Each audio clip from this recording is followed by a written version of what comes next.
What if love is what is scary for you? What if intimacy? What if authenticity is what is scary for you? Well, then we've got you going right back into this collapse and guarded and self-protection and freeze response. And so this is where many people don't understand what it actually means to feel safe.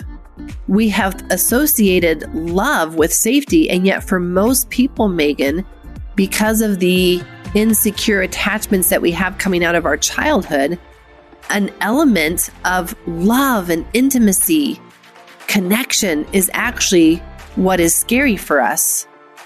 And so we guard ourselves against that. We don't even let it in. This is Impact, the podcast where we explore entrepreneurship, mindset, and health to provide you with the ingredients for an unregrettable version of your life story. Everyone has experienced some level of trauma in their lives. Everyone. And I'm sharing this with you before you opt in or out of this interview because it was one of the most compelling, interesting, funny, light, deep, all of the above in one. My guest today, Dr. Aimie Apigian, is a physician turned trauma advocate. She might not even like that term, but it's kind of what I am feeling for her right now. She has a deep personal connection to the idea of trauma and at the same time, a simultaneous fascination with how it embeds itself in our physiology, how it influences our capacity to perform and be resilient adults, and an understanding of how trauma is not always something we remember experiencing. It doesn't have to be something big. It can be an innocuous event that took place early in our lives or recently in our lives that collided with a fully charged nervous system. The world has moved through a fascinating period over the last 2 years, and all of us have been triggered on some particular level. Dr. Aimie talks to us today about the connection between trauma and its storage in our system, how it influences neurological patterns in our lives, how it embeds coping mechanisms and changes in behavior that influence our ability to reach our full potential. And she also discusses how we can start to disassemble this trauma without having to talk about it, without having to approach it from that traditional psychotherapy, only psychology conversation around feelings, to truly being able to balance out and need to understand that trauma with its influence on our physiology. It was an amazing interview. It is intended for all humans because we are all susceptible to this notion and idea of trauma. It is worth the listen. It's not deep and heavy. It won't be triggering for you. In fact, it's a refreshing approach and lens on something that often we work to avoid. It is truly my pleasure to introduce you to my friend and colleague, Dr. Aimie Apigian. Dr. Aimie Apigian, welcome to, I almost said the Anthropology Podcast. Welcome to Impact. I'm so happy you're here.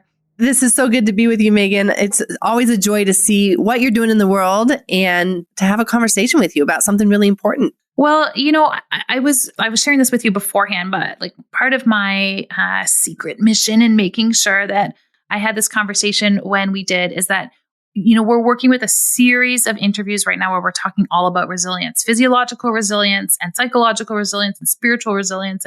And the whole world has come through a very traumatic period. Some of us are still deeply entrenched in it. You know, I felt strongly, and I think you feel strongly, we can't have a conversation around resilience without talking about the elephant in the room, which is addressing trauma. And so we're going to get into the biology of trauma today. And before we do that, and listen, feel free to disagree with me right off the bat. Sure. Yeah, I'll disagree with you right off the bat. Great. I Here we go. Disagree. I don't think that anybody has had trauma. I don't know what you're talking about. From the very beginning, Megan, I'm completely disagreeing with you. Amazing. I'm so happy that we both speak fluent sarcasm because it is like one of my second languages, and I'm fully conversed. Your love languages. It is one of my love languages. I know we can talk about. Someone told me once that they're like, oh, sarcasm is just what people do to hide their deep-rooted trauma, and I was like, huh. No, I just let my inner dialogue out. But maybe we'll determine that this is like sourced in trauma by the end. Aimie, before we go all lost on our tangent, I'd love for you to just share with my listeners a little bit about your story and your background, because you have a compelling personal story. You are been entrenched in medicine and primary care. And you have such a compelling background that enables you to really lead this conversation and all the work that you're doing. And I would love for my audience to have an opportunity to hear that from you. I think everybody kind of looks back at their childhood and is like, oh, things were a little off, but there was nothing that I would say was traumatic about it, that it was abusive or neglect, certainly none of that. And so I was just headed towards a regular career.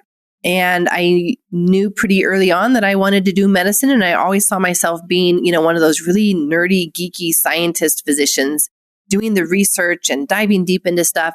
And so that's the path that I took. I went to medical school at Loma Linda University, started medical school when I was 21, and also enrolled in the Master's in Biochemistry program. So I'm doing a Master's in Biochemistry and medical school, and loving it because that was what I loved. I mean, I love the science. I love to understand things on that cellular level. I was like, that sounds traumatic right there, but carry on. Okay, carry on. Well, and this is what we need to talk about, right? Like a trauma for one person is not a trauma for another person, Megan. True. Biochemistry was a trauma for me. Physics was a trauma for me. Fair. Okay. So then during that period, I actually had a small space in my life in between finishing up the Master's in Biochemistry and jumping back into third year of medical school, which is when, at least at that time, in that model, you were going to be starting your rotations in the hospital, in the clinics, and actually seeing patients for the first time. So with that gap, I was like, oh, well, you know what? I'll become a foster parent. And so I jumped through all of those hoops. I made all these changes to my home. You would not believe all the things that you need to do.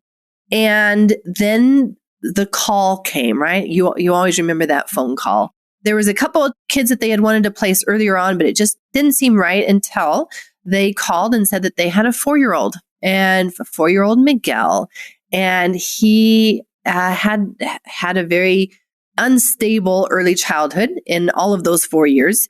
But they knew that this was just the perfect placement for him because of, some of the specific issues that he had. And they just knew that with the love that I had for him, that it would turn everything around for him. And it would really start to heal some of the anger and rage and outbursts that he had started to have in these other homes. And so I said yes. And I still remember that first day. I still remember the feel of his tiny little hand in my hand. And I did everything wrong, Megan. I did not understand trauma. I did not understand how it affects our biology. I thought it was just how it affects your psychology. And if it just affects your psychology, well, then I can undo that psychology with all of my love. And I loved that kid. I mean, I still do, but kind of is talking in past tense, right? Like there was so much love that I had for him even before he showed up, and the preparation that I did. And I just knew, and also had been told, that love would be what fixed him, what healed him. And it was not so. And there was an initial honeymoon phase. And so for anybody who has adopted or had been a foster parent, they know about that honeymoon phase. And then the real life stuff started to happen. And we're talking about uncontrollable stuff, Megan. At the worst of it, at the extreme, there is a spectrum of behaviors, but certainly at the extreme of it, even at age 5, he was expressing desire to kill me and was attempting to kill me. And I saw that my love was actually what was scary for him. And the more that I loved him, the more that I expressed that, the more that I showed that, the worse his behaviors got. And I'm like, this is counter everything that I have known and thought. And so I went searching, Megan. Like I remember it was New Year's Eve and I'm down on the floor crying, literally crying. Cause I'm like, okay, I am at the end of my rope. I don't know anything else to do. I had taken him to the best that conventional medicine had to offer, the best child psychiatrist in the area, the best play therapist, and it only made his behaviors worse. I was at my lowest point with him and I was like, okay, I am open to anything that seems to be helping these kids. And I became very open. Up until then, I had been a very closed person probably. And all of a sudden, when it involves a kid, you become willing to do anything that will actually help. And so that's what completely turned me onto a very different path that ultimately changed my career, because I actually went into general surgery first, did general surgery for 3.5 years. And then I had my own health crash, and that certainly influenced it, and made the decision that no, this is where my heart is. And given what I have learned and what is still so misunderstood about trauma and it being psychological and that love fixes everything, more and more people are not only getting hurt because of that, but they're actually getting stuck in their healing journey. And so I felt so compelled to share the piece that I knew at that time. And then since then, I've continued to learn and actually gotten trained in many different trauma therapies as a medical physician. How interesting is that, with showing up to all these trainings, surrounded by all these therapists.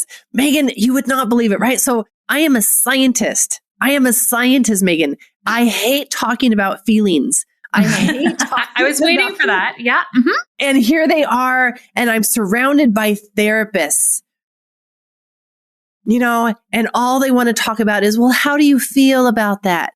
And I'm like, I don't care how I feel about it. Like, I just want to fix this.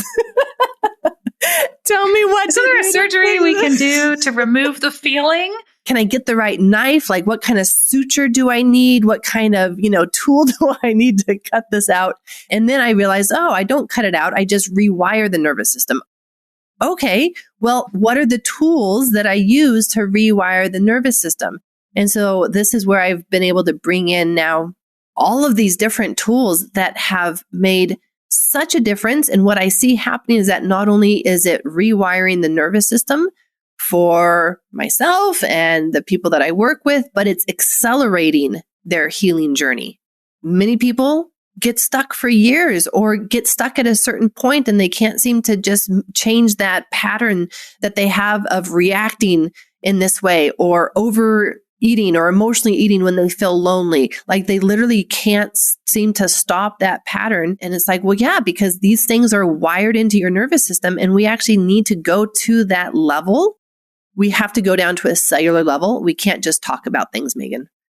Let's just establish early on in this conversation, what is your working definition of trauma, given that you're like, it is a cellular, psychological, and probably multifactorial experience for somebody? How are we defining it right now?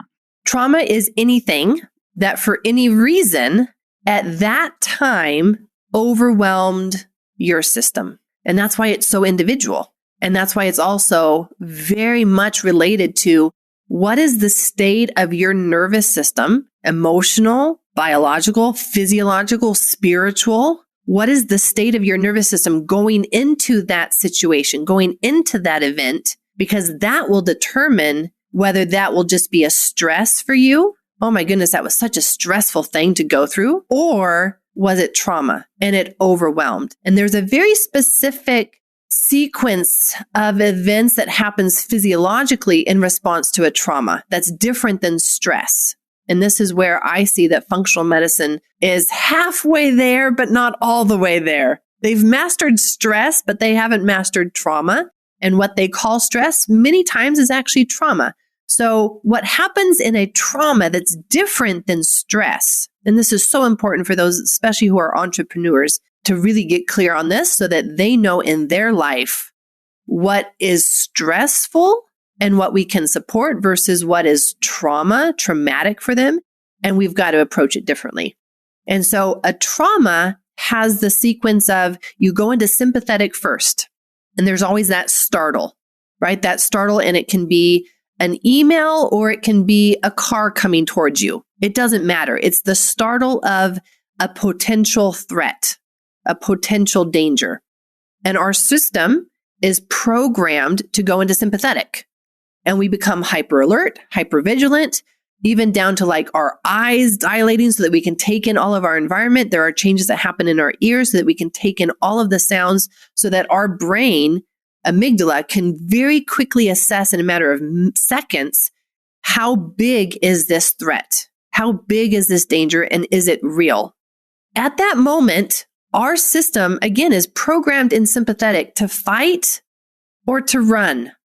It's a very high metabolic state. And I'm speaking more in biochemistry terms for you, Megan, because I know that you just love biochemistry. I do love biochemistry, but notwithstanding the fact that it was traumatic. Yeah, I can hear it in your voice. You just love biochemistry. I'm with you, Amy. I'm with you. You're with me, but you're like 5 feet behind because you're like, no, biochemistry, no. It's okay. We're not, this is like deep a cold breath, plunge of breath. Science. That's right now. I'm in it. Your way through this. But I like having these conversations with a fellow doctor because we can go into the physiology of stuff more than just the emotional experience of the event. And so we go into a high metabolic state where our mitochondria are literally at their maximum in terms of energy production because it is going to use all of its resources to fight that danger, to respond to the danger, to respond to the threat. And here is where most people get it wrong. Yeah, I was even taught this, right? Like we've lumped fight, flight, or freeze all into the same category. And that's not true. Those are very different physiological states. The fight or flight is sympathetic, and that is that first step. And if we stay in sympathetic, it stays as a stress. And after a stress, we come back down into parasympathetic because we have successfully outrun the tiger, responded to the stress. But what has happened is that our system, our nervous system, for lots of reasons that maybe or maybe not we'll have time to go into, it gets overwhelmed by that threat and by that danger. And it does not feel that it has the resources to successfully respond to that stress. And those resources include our support system. Do we have family? Do we have friends? Do we have someone who's going to stand behind us, have our back, stand beside us, take our hand? Those kinds of resources, but also internal resources. Do you have toxins? Do you have a latent viral infection that's still lingering? Do you have high copper? Do you have low zinc? Do you have all of these internal factors that are going to actually give the message to your system of we don't have the energy that it takes to maintain this high metabolic state? And the best chance of our survival, Megan, is actually to shut down and go into an energy conservation state. Because without energy, we're going to die.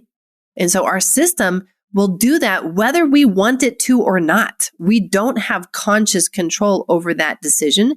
And this is where I'm now talking about the polyvagal theory. So for those in your audience who may know about Dr. Stephen Porges and the polyvagal theory, this is where that comes into play. And so now our system goes from high energy sympathetic state to the polyvagal theory, that dorsal vagal response, and it just shuts everything down. You can feel that overwhelm. A person, when they have that moment, there's a heaviness that comes over them. There's that feeling of like a brick in your stomach or the knife twisting in your gut that just leads you to crumble over and want to protect your stomach. Any of those felt sensations in your body is a trauma response. You had a trauma response in that moment. Because if you stayed in sympathetic, you're going to stay upright, you're going to be fighting, you're going to be actively responding. Whereas this trauma response always involves this feeling of this collapse, this letdown, this is too much too fast, or I can't take anymore. This has been going on for too long. I've had too little for too long.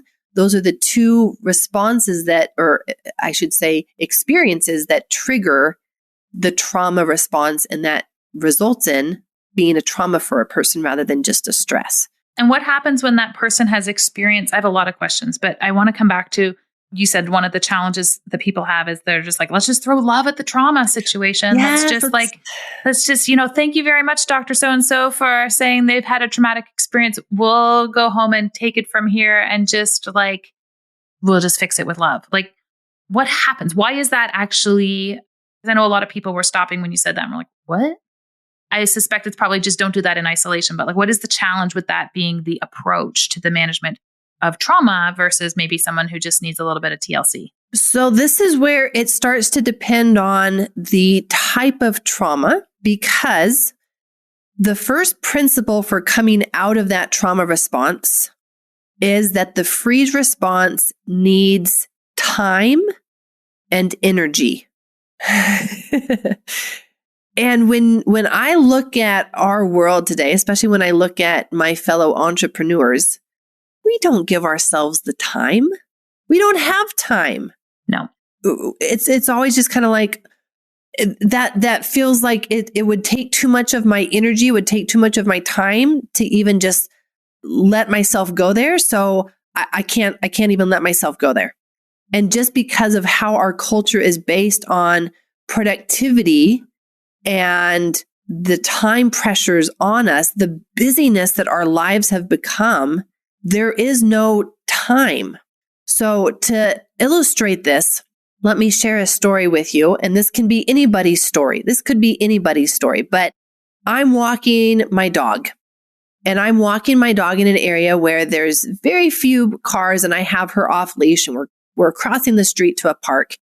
And just in that moment, we're crossing the street, and here pulls up this car to the intersection, and they start pulling into the crosswalk where me and my dog are. And they seem to be oblivious to the fact that there's a dog that they're about to hit.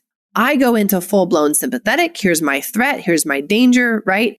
And whatever happens, right? Whatever happens is whatever happens. But at the end of that, what would be the natural response for most people? It's just like, well, let's go on with our walk. My dog, it was not hit.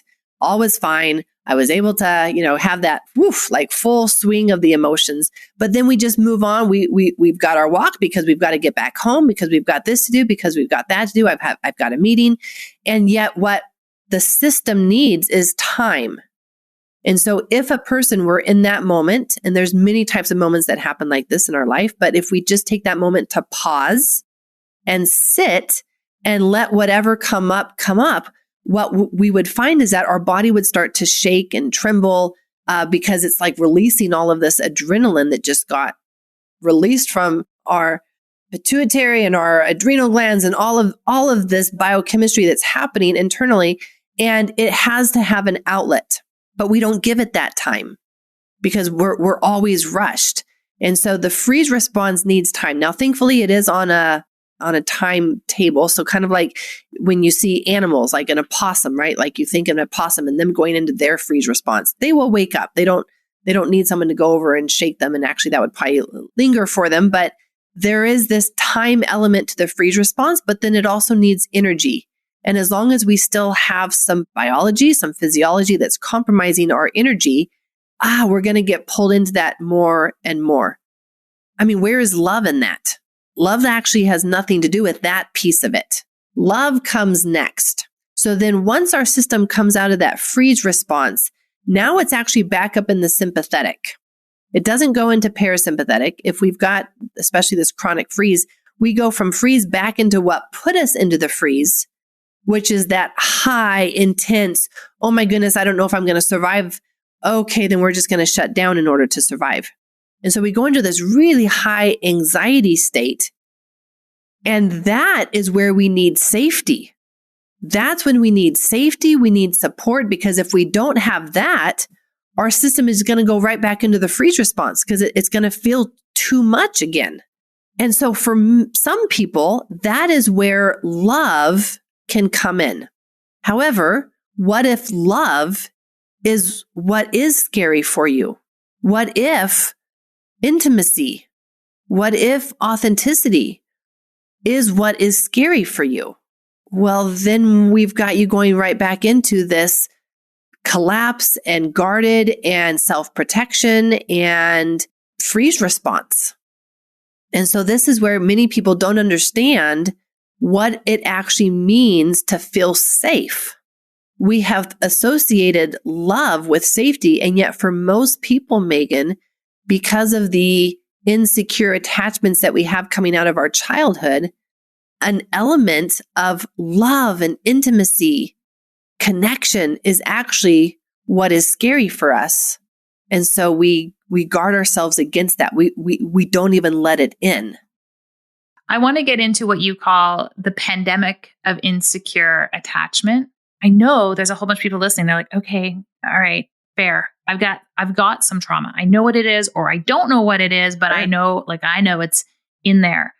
What's our goal in the next steps? Is it integration of that trauma, acknowledgement of that trauma, safety? Like, what are we wanting to do with that trauma now that we're all aware that there's this entity in our lives that is having some element of impact? Again, kind of like I disagree with some of what's being done with trauma work is because for many, it seems that the goal is just compassion. Let's just have compassion for all of us who have had trauma. And me as a scientist, a biochemist at heart, I'm like, no, hell no. Compassion? No, like I want to change this. I don't want to see myself continuing to act things out that I know are coming from a hurt place. I know are coming from a trauma place. Like I don't like those things about myself. And yes, I can have compassion because now I understand it, but I don't want to stay there. I actually want to move into, okay, and how do I become a better person? Not just a better person, Megan, but how do I become the best version of myself? Is it a matter of how do I leverage that trauma as a lesson? Even that would be fine. But trauma will result in us continuing to live our life with coping mechanisms.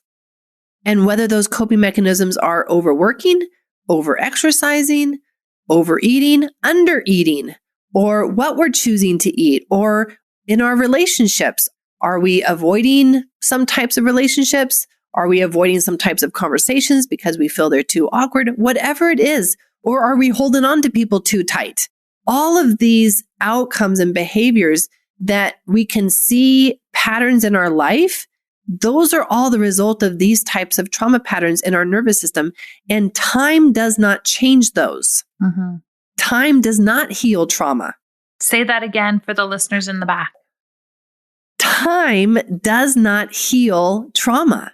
And that has been a big misunderstanding as well, is because we'll go through hard times and we're like, oh, I just need time. Well, no, how are you using that time? If you're using the time to just let it integrate more into your system, all you've done is cement those patterns and that experience deeper into your system.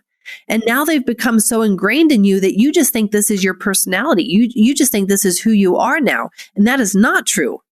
That is who you are, having adapted to a life experience that is still driving you today.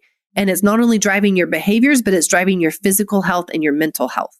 How do we move past the trauma if it's not just talking about it? And I would say that's actually not the place to start at all. The place to start is actually being able to understand the nervous system.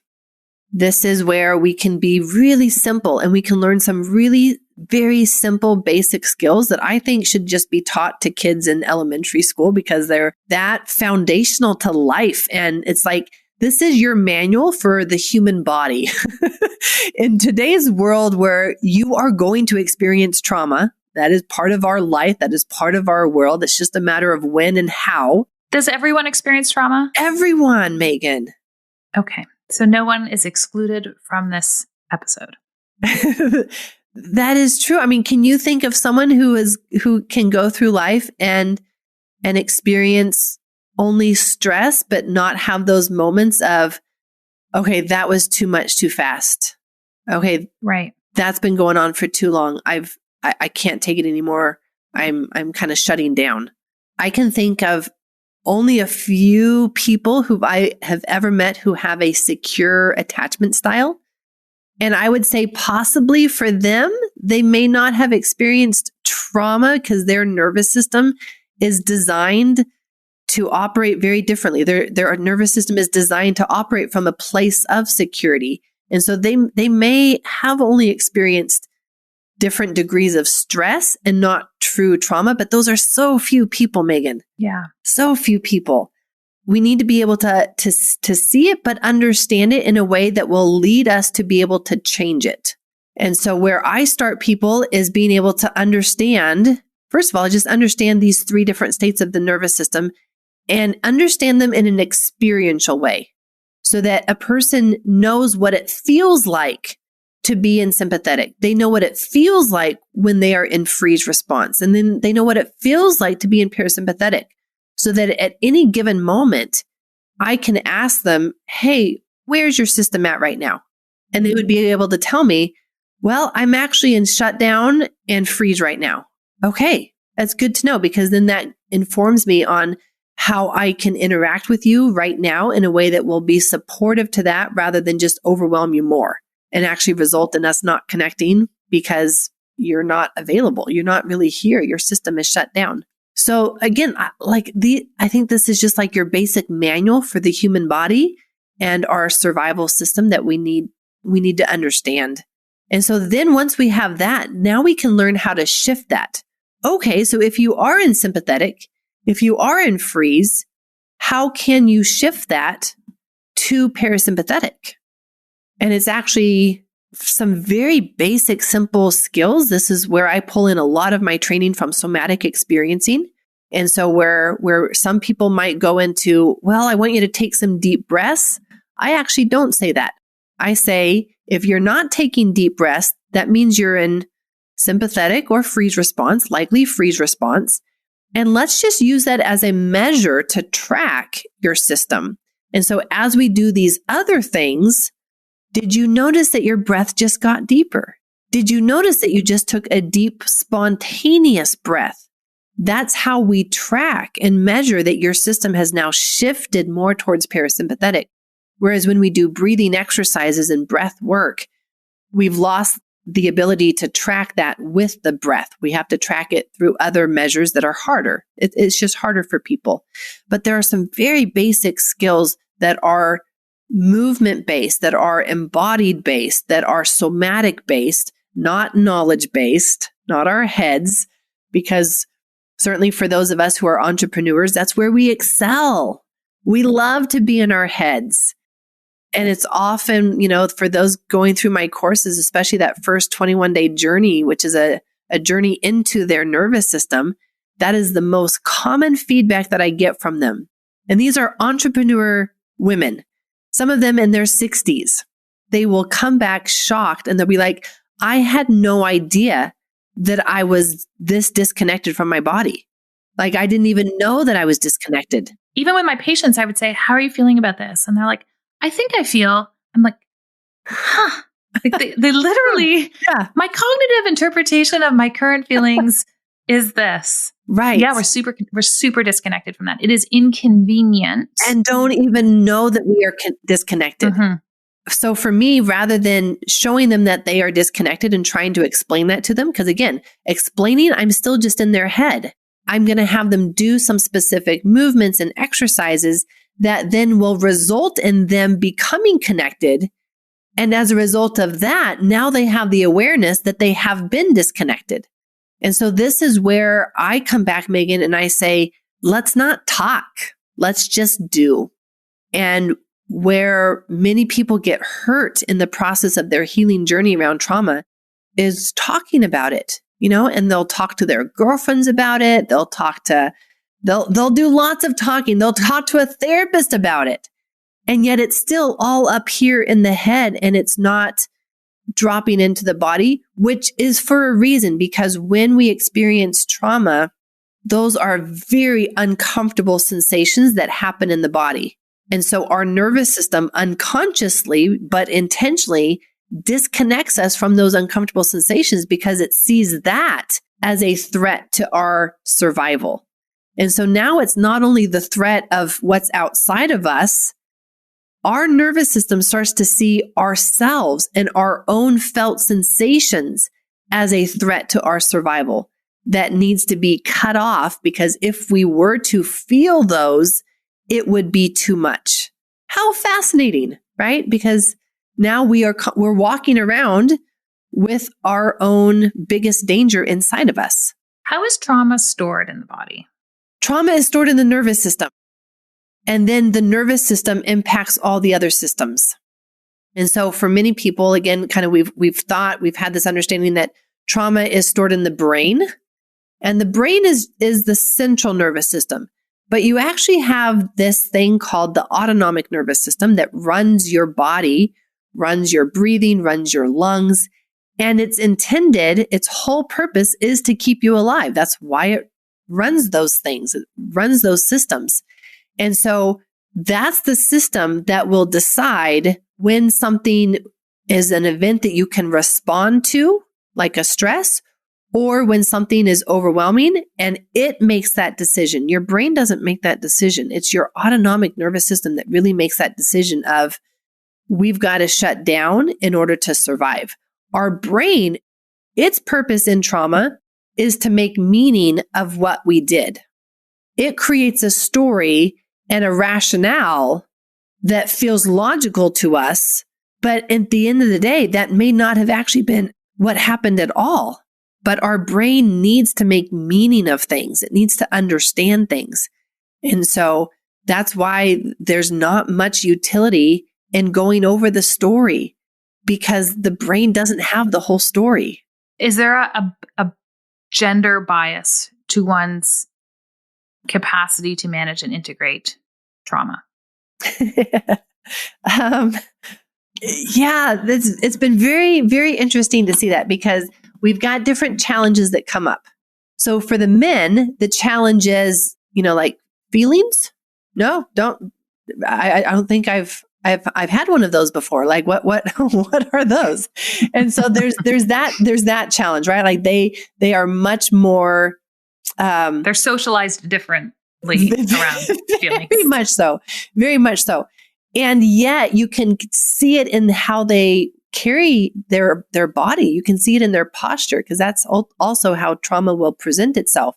The nerves run your muscles. And so you'll develop bracing patterns that actually help protect you against body sensations that are uncomfortable. And you can see that. But they may have a harder time being willing to go there. But again, also because they have this misunderstanding that they're going to have to talk about their feelings.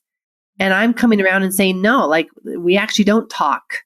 We're just going to do. And so I feel like if they knew that there was just more action that could be done, then they may not be as hesitant to go there. But I think that they also are brought up with the mentality that they are strong and need to just push through things. And that they do have that ability to push through things. And that's how they overcome. And not realizing that the more trauma they experience, the more of a burden they are carrying, and it gets heavier and heavier. And so even though they think they are performing at their best, they don't realize that they have these things that are draining their performance. So that's the challenges with men. Then the challenges with women are much more able to kind of access those types of feelings in general, but then that's where they get stuck, right? Because then they just want to talk about it. They want to stay in those feelings rather than being able to move through them and process them and actually get to something better. They often think that the way through them is to, let me just talk it out with you. Can we meet over coffee and let me just share all of my problems with you and talk this through with you? And it's like, well, that's not going to work though. And what happens with that is that, again, like those experiences just get cemented further into the nervous system. And so we will continue to react in the future as if we were still reacting to this same situation. And so for the women, that is their challenge, is the emotions and wanting to talk about the emotions and the story rather than actually just moving to action. When you talk about this idea, and I'm coming back to it, this pandemic of insecure attachment, what is it and what does it have to do with our ability to move through trauma? Man, like you're asking all the big questions today, Megan. Each of these is like a whole 3-4 week course.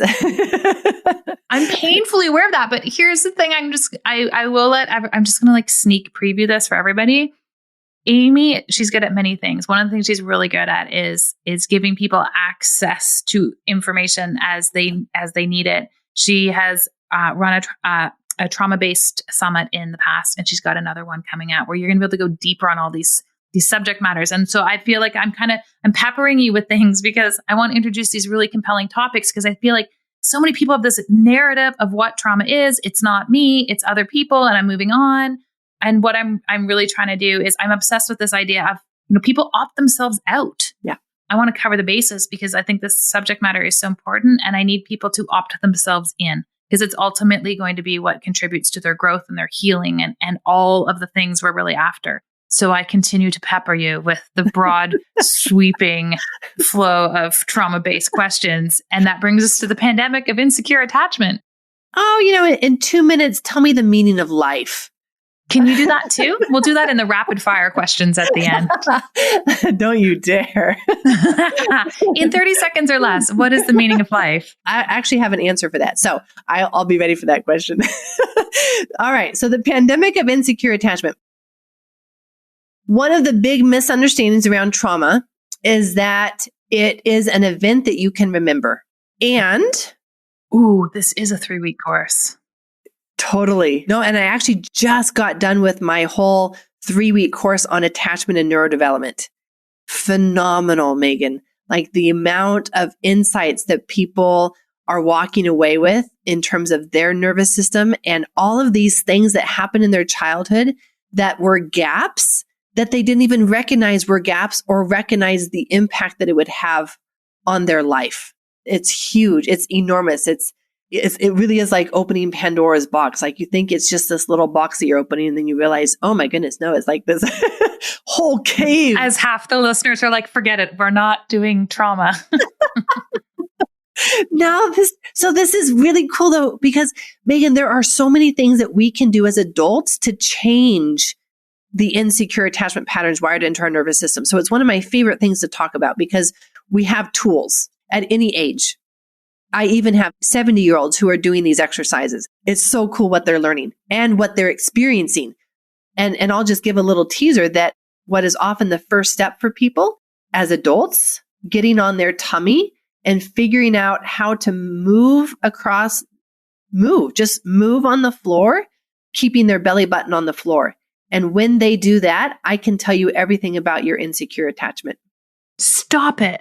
I'm not joking. I can tell you so much about your life when you get on the floor, you lay on the floor, and then you just figure out how to move, how to scoot your body down the floor, keeping your belly button on the floor. That's the only rule that I have. Keep your belly button on the floor. I can tell you everything about your first year of life. I am laughing here because we started this conversation before we hit play about like how we're like randomly hooked up to IVs, and you're at a functional medicine conference when like doctors are lying on the floor and other people are adjusting them. Like it's just not normal, like corporate event, right. comportment. And then here you are, you're like, and next time I see you at your conference, you're just going to get down on the floor and you're going to like move with your belly. And I'm actually looking forward to that moment and no one will bat an eye at it. Only if you want me to tell you everything that you need to know about your first year of life, Megan. Well, I almost want to move the camera now and see what happens. But okay. So, me too. Yeah, I know. Who knew this interview went viral? All about how do you save the world with trauma? You get everyone on their belly buttons and you film it. Okay. Yeah. So why? Why is that? Why can you tell so much from that experience? Because one's attachment is based off of a number of factors coming in. That includes your genetics, your epigenetics, your neurodevelopment, which includes specific movements that you are programmed to do as a baby that you will do if you're not inhibited, and then the actual relationship and dynamics with your birth mom. All of that goes into attachment. Holy smokes. Most people just think of attachment as, your relationship with your primary caregiver. That is such a small vision of attachment. Wow. It is so much more than that. And one's attachment style is actually already established by 6 months of age. And people want to say, oh, it's by the time you're 3, 4. No. If you're looking at it by age 3 or 4, you are measuring attachment by behaviors that are the outcome, that are the result of your attachment style. We can measure this by 6 months of age. And if we're really looking at other stuff, we can measure it by 4 months of age. This is where most people, Megan, are coming out of their childhood with an insecure attachment that we can measure not only off of their belief system about themselves, how they view themselves, how they view the world, but their nervous system and the patterns that are in their nervous system into adulthood, because this becomes your nervous system. Attachment becomes your nervous system. And so attachment is not something where you had to have had abuse or neglect to have an insecure attachment. You just have needed to have enough gaps in your genetics or your epigenetics or your neurodevelopment, or maybe you didn't get enough tummy time. Maybe your mom, put you in one of those things that helped you bounce up and down, but you weren't able to move in other ways. Those types of things, very good parents, and yet just not knowing all that is required to have a healthy, secure attachment and neurodevelopment resulted in an insecure attachment being the foundation for your whole nervous system. So yes, get on the floor and I can tell you everything about your nervous system and what to do about it. This is going to be an exciting reunion between you and I in the fall. I can't wait. I cannot wait for this piece. What's the relationship between resilience and trauma? Let's just dovetail off of what we just learned then about attachment. And let's take an example of someone who's going into the military. And they are going into very stressful environments, right? Mm-hmm. What is their nervous system? What is the state of their nervous system going into those environments? If they have a secure attachment, if they have a nervous system that is wired to feel secure, to feel safe, to reach out and connect with others in a community, to be able to share when they're not feeling safe, or to share and be authentic and have that laughter and truly connect with people in a way that they feel connected with other people, they are going to be resilient and they are not the ones who come back with PTSD. But you take someone whose nervous system is wired to feel insecure in the world, and you put them into an environment or a situation, how is their nervous system going to respond? On a cellular level, their nervous system is already programmed to react in such a way that compounds the trauma that is already stored in their nervous system. And so then you have this breaking point where it's like, okay, and now we actually have a diagnosis of bipolar. Now we actually have a diagnosis of PTSD. Now we actually have a diagnosis of ADHD. Now we actually have a diagnosis of cancer, of autoimmune. Why? Because the nervous system went into life already feeling insecure. On a cellular level, it was already wired with trauma, wired into that. For me, this is where there is so much that we can do, because our life is going to have more trauma. We are going to experience more situations in our life that are very hard. I just think of even the last 2 years, right? And the last 2 years has unveiled the underlying trauma that was stored in people's nervous systems that then came out in huge ways when they weren't able to now socialize, and now they were experiencing isolation. What were the coping mechanisms that they reached for? The number of alcohol sales was astronomical. The weight gain, right? If you COVID pounds actually became a terminology that was used among many. And we can see from those examples that, wait a second, this was just a sign that the nervous system was already affected. The nervous system was already coping with trauma patterns wired into it. And those situations just unveiled more of that. And so it really is, this resilience piece is all about how do we optimize our nervous system now so that no matter what we go through in the future, we are setting ourselves up for success and experiencing it as a stress and it not becoming just one more trauma for us, which is why I'm hooked up to an IV right now. And right now I'm doing IV NAD. See, I was being subtle. I wasn't trying to tell our listeners you are currently hooked up to an IV. But now that you have completely disclosed. Just disclose that. Yeah. I was okay. I'm literally sitting in the tools that I have. It's one of, exactly. I was just going to say. One of many tools that I have for me to build my cellular resilience. Mm-hmm. Yeah. Because when I can improve my mitochondria, I have improved the state of my nervous system going into my day, because I knew that talking with Dr. Megan Walker could be traumatic for me. It could be. People say that. Yeah. People say that. Yeah. Right. And knowing this, knowing this about you and this experience, like how can I build my cellular resilience in order to experience this just as a stress and not as a trauma? Right. Because then I would have to send you the invoice for all the years of therapy that I would need after this hour with you. Right. And so no. Let's got in front of it. Yeah. I totally prevented this by hooking myself up to an IV so that I could be building my cellular resilience going into my experience with you, girl. Well, I wish more of my guests were actually took this much responsibility for their own physical and mental health after an encounter with me, because a lot of lives would be saved. This is a perfect place to transition to something I call our impact ingredients. They are intentioned to be a series of rapid fire questions. And I've been testing new questions lately because my first round of questions were not deep. I mean, they were very deep and they were like a whole interview in and of themselves. So we're just constantly trying new things. So get your nervous system primed. Yeah, I can see how that probably was the traumatic event. It was. For many of your speakers. Yeah, totally. This is it. Okay, I'm ready. If you were not doing what you're doing right now and you can't go backwards and redo medicine, what other career could you see yourself have equally chosen to pursue? Oh, the librarian. Didn't see that. Okay, this is going to be fun. What is an interesting or compelling skill or talent that you possess that other people might not know?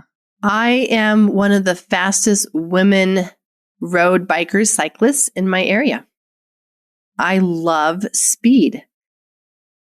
And so when I go out, like that is my measure of success, is how fast can I get? Can I get up to 50 miles per hour on my road bike today?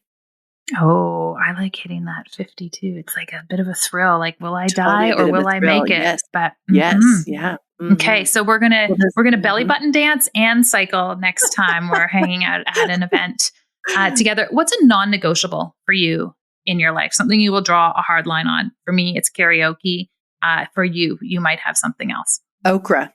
I will not eat okra. That's a hard line for me. Yeah, fair enough.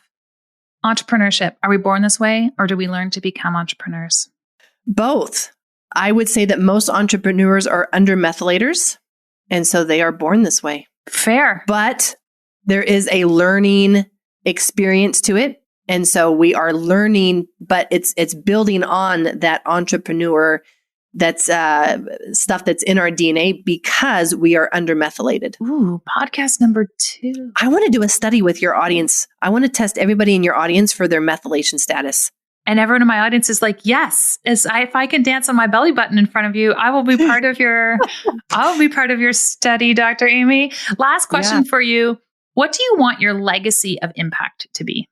I want my legacy of impact to be that transformation. For me, I want to go back to a very specific memory that I have when I was doing in-person family challenge camps and working with other families who had either adopted or their children had been through significant stress and trauma, and it was resulting in significant behaviors, even things like their children had to go to the NICU when they were born, right? And now they're dealing with trust and attachment issues.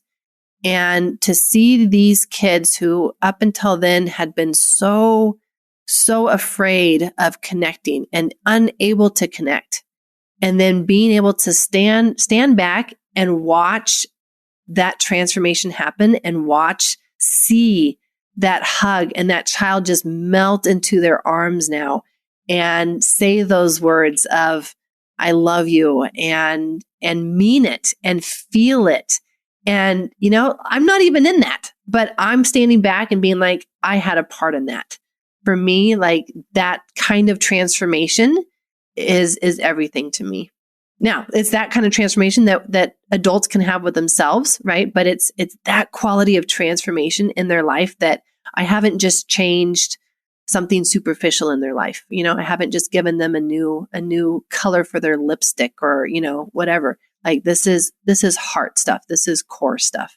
Dr. Aimie Apigian, you are amazing. I love the work that you are doing. I wish we could sit here for another 4 or 5 hours, but I'm going to be the first one from my community to sign up for your upcoming summit. Where can we send people to learn more about the summit? Tell us a little bit about what they have in store and how we can follow along in your journey. Yeah. So I got this Biology of Trauma Summit. This is the second annual Biology of Trauma Summit 2.0.